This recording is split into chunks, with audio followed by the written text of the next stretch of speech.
After not matching the Pacers' offer sheet of 4 years, $85 million for Malcolm Brogdon, time is getting closer and closer for Giannis Antetokounmpo's contract year, and it isn't clear whether or not he's re-signing.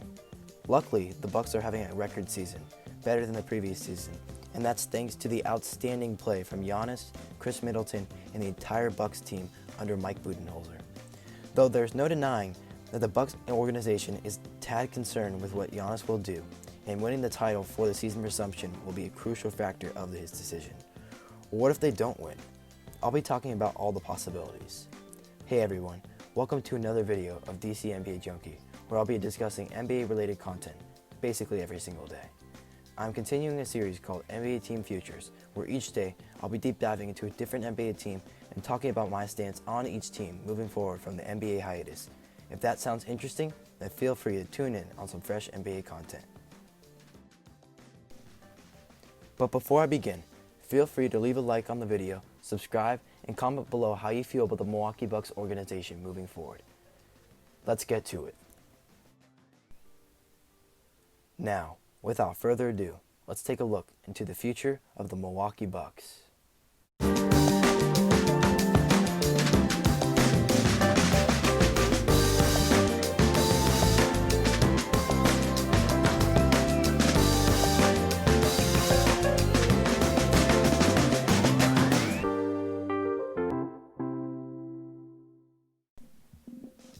To begin, I'm going to talk about the team overview for the Milwaukee Bucks. They had a 53-12 record of the 65 games they played. They were first in the league and in the Eastern Conference, clearly. They had one of the best Bucks seasons. They were on pace to have one of the best Bucks seasons in history.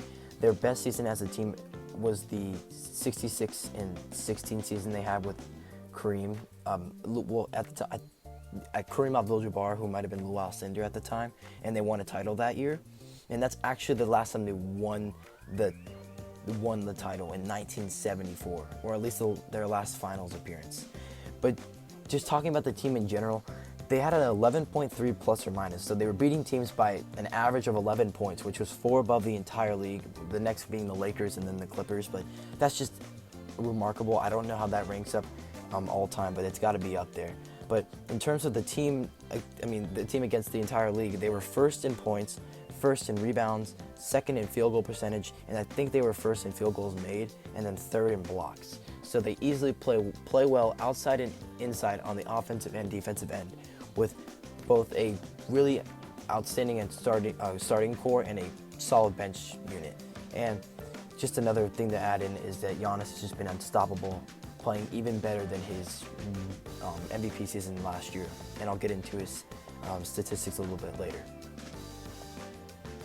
Next, I have the playoffs. I know this might get a little bit confusing with my next section down, the last section I do, but this is just playoffs in general, talking about this year's playoffs.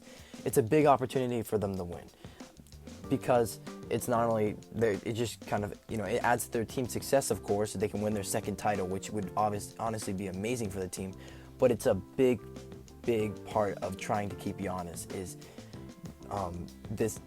winning this NBA title.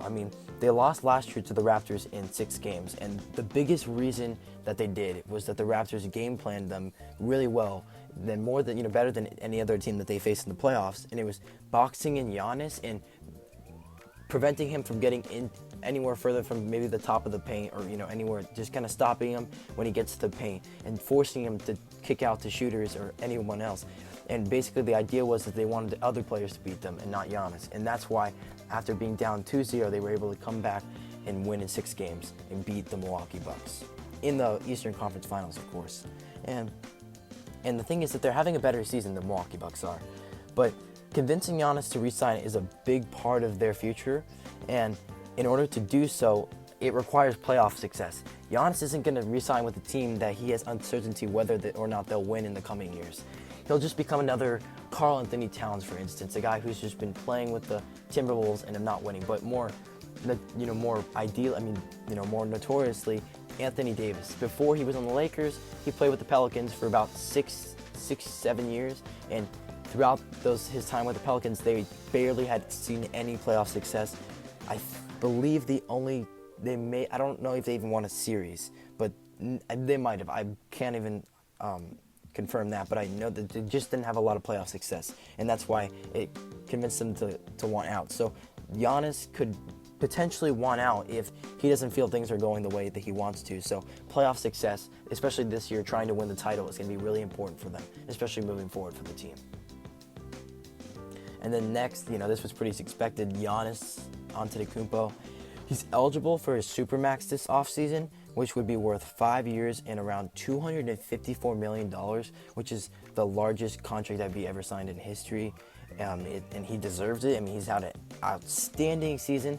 Coming off his MVP season, he's had a career high in points, 30 points per game, rebounds, 14 rebounds a game, and field goals made. He's had 10 a game.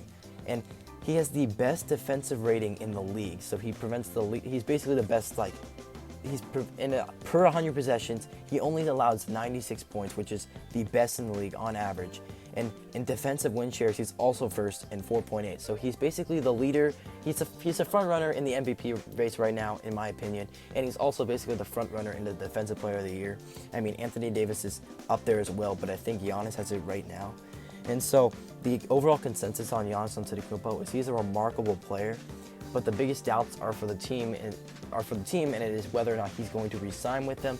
I personally think it's all going to be more dependent on how they do in this NBA resumption, because he's had really little success, and I know he's only been at this level of talent for, I'd say, 3 years, because prior to his MVP year, he averaged like 23 a game, I believe, or he was just I think 23 a game was about right, just having a already all-star player there.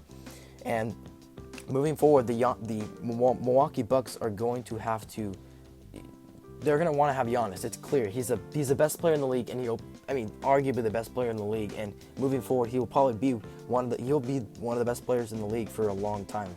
So, re-signing Giannis and prioritizing whatever Giannis wants moving forward is going to be really important for them.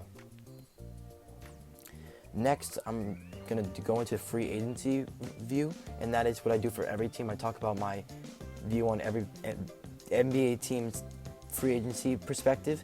And for this team, their free agents consist of Kyle Korver, Pat Connaughton, Sterling Brown, Marvin Williams,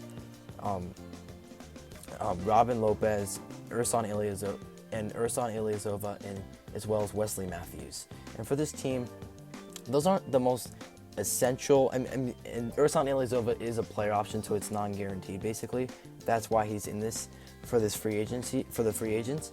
And it's important. This free agency is important because the move should reflect what Giannis's preferences are and his play style. Because if you're going to keep him on your team moving forward, especially if you don't win the title this year, you're going to want to win it next year. And you're going to want to because I don't think Giannis is going to commit if they don't win this year. And if he doesn't and he waits until like the very last second to discuss this Supermax, because he has all this time to think about it, they're going to have to work this offseason, whenever it is, to prioritize whatever his play style and his preferences to try to win if they don't win this year, next year. Because the biggest thing for me in Giannis's resigning is if they win this year, I think he resigns, and it's not a question because he believes in the team and they won a title. So why can't they go do it again? And bringing in players that can just help them win more. But in terms of their free agency options, I don't see much flexibility. But with their guarantees, with all their guarantees and their dead cap, with players that they've let go of previously and they had salaries with them. But players I think can work for them are Wilson Chandler, a guy who can score for them, Harry Giles, Nerlens Noel, and Aaron Baines. Aaron Baines would be more ideal if they could get him. These three guys are all big men who are better than like Robin Lopez, and especially because this team could use that kind of big man off the bench, or if he could fit in the starting lineup, who can really support their playing good defense and contribute as much as they can on the offensive end. And even guys like Rondé Hollis-Jefferson and Alec Burks. These are all kind of like minimum to like $5 million players. And the biggest leverage they have as a team is that their success as a team, as a franchise. So that could be a big incentive for them moving forward. But basically, this team needs to make signings and transactions that reflects what Giannis prefers, especially if they don't win the NBA title this resumption of the season. And lastly, this is my MBA season resumption prediction. I do this for every team now, and I just evaluate how I think they're going to do in the NBA resumption season. And I see them in the finals, or at least in a competitive conference finals with the Raptors or the Celtics, because those two teams are very good, and they would, assuming that those teams win in their respective areas, they would meet each other in the conference finals. There's no team, I think, in that Bucks little field before the 2-7 and the 3-6 that are going to beat them. Nobody, not the 8th seed, the 4th seed, or the 5th seed. So it's really going to have to be in the conference finals. I think is going to be the Raptors or the Celtics. And they have a legitimate chance at this title. The team has all the tools to do so. They have the players. They have the starting lineup. They have the second man for Giannis. They have Chris Middleton. They have Eric Bledsoe, a solid point guard in this league. A shooting center, and Brook Lopez, who can also rebound. And he's not the best defender, but he can, he's got a body there. He's a 7-footer for sure. You got Robin Lopez as well, good backup. And their bench is nice too. They have Dante DiVincenzo in the starting lineup too, and I just want to give a shout out to DiVincenzo. Outstanding player for his price when they got him, and where they got him, and how he's been performing for the team. An outstanding player. And so yeah, I think I see the Bucks in the finals. The only question I really have for this Bucks team that I want to put out there before ending the video is, what will the Bucks do if they lose the title? Because chances are there will be more doubt in the organization if Giannis will resign, because Giannis will have now seen that even through this time, they still can't win the NBA championship. And since they haven't been able to be successful for so long, it might be time for him to move on. So whatever they do, whether that's in free agency, transactions, moving players, or just doing whatever they can to try to convince him to stay, because that's the biggest priority for this team moving forward, is to win this title if they can, but also to keep Giannis moving forward. And with that being said, that will be the end of today's video.